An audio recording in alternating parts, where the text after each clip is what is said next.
Everyone, welcome to our channel. आप सभी का बहुत सारा कमेंट आ रहा था। मैंने पिछली बार पिछले वीडियो में आपको CUCT के बारे में एक ब्रीफ इंट्रो दिया था कि क्या सिलेबस होगा, किस तरह से चीज़ें होंगी और आपको क्या क्या चीज़ें पढ़नी हैं। अब बहुत सारे कमेंट आ रहे थे कि हम 12th कर रहे हैं, 12th के साथ साथ किस तरह से तैयारी करें, या BSc के बारे में बेसिकली बहुत सारे सवाल आ रहे थे। तो मैं उन सभी सवालों के जवाब लेकर आई हूँ आप सभी के लिए। इस चैनल को सब्सक्राइब कर दीजिए और बेल आइकन को प्रेस कर लीजिएगा, इससे आपको सारी नोटिफिकेशंस मिलती रहेंगी। अगर आपको हमारी वीडियोस पसंद आती हैं तो लाइक ज़रूर कीजिएगा। तो एक एक करके हम देख लेते हैं क्या क्या पॉइंट्स हैं। पिछली वीडियो जिन लोगों ने भी नहीं देखी है वो जाके देख लेना। CUCT के बारे में मैंने सारी चीज़ें बता दी हैं कि कब उसका ऑफिशियल नोटिफिकेशन आएगा, क्या सिलेबस होगा, आपको किस तरह से तैयारी करनी होगी, कब एग्जाम होंगे और कौन कौन सी यूनिवर्सिटीज़ में आपका एंट्रेंस हो सकता है, कितने लैंग्वेजेस में होंगे, लैंग्वेज कौन सा चूज करोगे, ये सारा डिटेल वहाँ पे आपको मिल जाएगा। फिलहाल हम BSc की बात कर रहे हैं। जितने भी लोग BSc और BSc AG वाले हैं वो ज़्यादा परेशान हैं, एग्रीकल्चर वाले खासकर, कि AG का किस तरह से होगा। तो मैंने उन्हें ऑलरेडी बताया हुआ है कि जो AG का एंट्रेंस होता है AG वालों के लिए, बेसिकली ये वीडियो है एग्रीकल्चर के लिए ICAR बहुत पहले से होता आ रहा है। ऐसा नहीं कि पहली बार हुआ है ICAR का एग्जाम और आपको पहली बार देना है, ऐसा बिल्कुल नहीं है। बहुत पहली बार होता आ रहा है। पहले से जितने भी इंडिया में कॉलेजेस हैं एग्रीकल्चर के, उन सभी में एंट्रेंस जो है, मतलब एडमिशन जो है, वो ICAR के थ्रू होता है। BHU में भी यही होता था। बहुत सारे लोगों को डाउट होगा कि BHU वाले जो हैं वो अलग से एंट्रेंस लेते थे, तो अलग से भी एंट्रेंस लेते थे। BSc AG का अलग से एंट्रेंस होता था, लेकिन वो सिर्फ 45% सीटों के लिए, सिर्फ 45% सीटों के लिए। बाकी सीटों पे कहाँ से एडमिशन होता था? तो बाकी सीटों पे ICAR के थ्रू एडमिशन होता था, BHU में भी। तो ये ध्यान रखना, BHU में ऐसा नहीं था कि ICAR के थ्रू एडमिशन नहीं होता था, पहले भी होता आ रहा है। तो हो सकता है कि इस बार से BHU BSc का एडमिशन ना ले, BSc AG का एडमिशन BHU ना ले, ये ICAR के थ्रू ही सारे के सारे सीटों पे एडमिशन ले ले। ठीक है, तो मतलब ये हुआ कि जिन लोगों को भी एग्रीकल्चर में कहीं पे भी किसी भी यूनिवर्सिटी में एंट्रेंस लेना है तो उन्हें ICAR के एग्जाम को क्रैक करना होगा। ICAR के ऊपर 2-3 वीडियो मेरी पड़ी हुई हैं। BSc एग्रीकल्चर की प्लेलिस्ट में जाओगे, वहाँ पे आपको मिल जाएगा कि एग्रीकल्चर आप ICAR में कौन कौन से कॉलेजेस हैं वहाँ से कर सकते हो, ICAR का सिलेबस क्या होगा, या और भी बहुत सारे डिटेल्स मैंने वहाँ बताए हुए हैं, आप वहाँ जाके देख सकते हो। BSc AG के प्लेलिस्ट में हमारे चैनल पे अवेलेबल है। अब है कि BSc का कैसे होगा। तो BSc का क्लियर है कि NDA एग्जाम कंडक्ट कराएगी और CUCT के थ्रू होगा। BSc में 2 ग्रुप हो गए, कौन कौन से? बायो और मैथ्स। अब उसका सिलेबस भी मैंने आपको बताया हुआ है कि एक जो पार्ट ए होगा वो बहुत ही मिनिमल मार्क्स का, यानी कि ऑलमोस्ट 25 क्वेश्चंस के आसपास हो सकते हैं, जो इस तरह के हों। मतलब 25 क्वेश्चंस जो हैं वो पार्ट ए में पूछे जाएंगे, जिसमें मेंटल एबिलिटी यानी कि एप्टीट्यूड टेस्ट होगा। ऐसा नहीं होगा कि आधा आधा हो जाए, बिल्कुल नहीं होगा, इसलिए परेशान मत हो।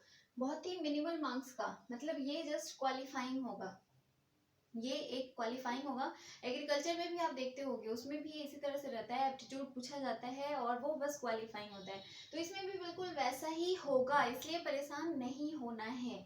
तो ये बहुत ही मिनिमल मार्क्स का होगा पार्ट ए, यानी कि मेंटल एप्टीट्यूड, जिसमें थोड़ा बहुत रीजनिंग हो सकता है, थोड़े GK GS हो सकते हैं, करंट के पार्ट हो सकते हैं।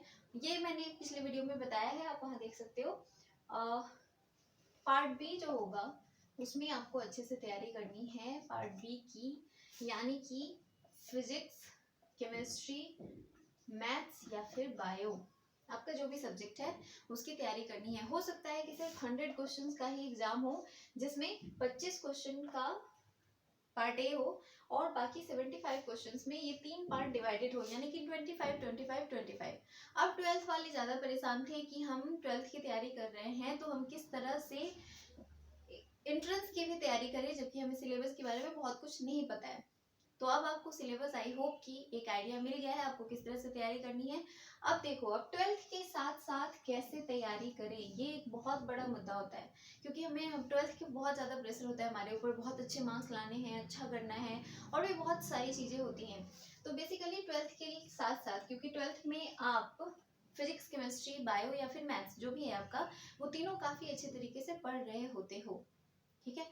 अब साथ में आपको करना क्या है कि एक डेली टारगेट बनाओ कि आज का हमारा ये टारगेट है, हमें ये कंप्लीट करना है। ये बहुत अच्छा होता है, सुबह सुबह उठो, एक टारगेट बनाओ कि आज हमें फिजिक्स में थर्मोडायनेमिक्स पढ़ लेना है या मैकेनिक्स पूरा खत्म कर लेना है, इसके सारे फॉर्मूले देख जाने हैं, या फिर केमिस्ट्री का कोई भी चैप्टर उठा लो, हमें ऑर्गेनिक के सारे नेम्ड रिएक्शंस देख लेने हैं, क्योंकि 12th में नेम्ड रिएक्शन पूछे जाते हैं। और ऑर्गेनिक में नेम्ड रिएक्शन से ज़्यादा एंट्रेंस में भी कुछ नहीं पूछा जाता है, बहुत ज़्यादा नहीं। इनऑर्गेनिक का पार्ट बहुत रहता है, फिजिकल का रहता है, और ऑर्गेनिक में नेम्ड रिएक्शन से क्वेश्चन होते हैं। तो कहाँ हो गया ऑर्गेनिक, तो सारा का सारा आपका 12th में ही है, केमिस्ट्री में।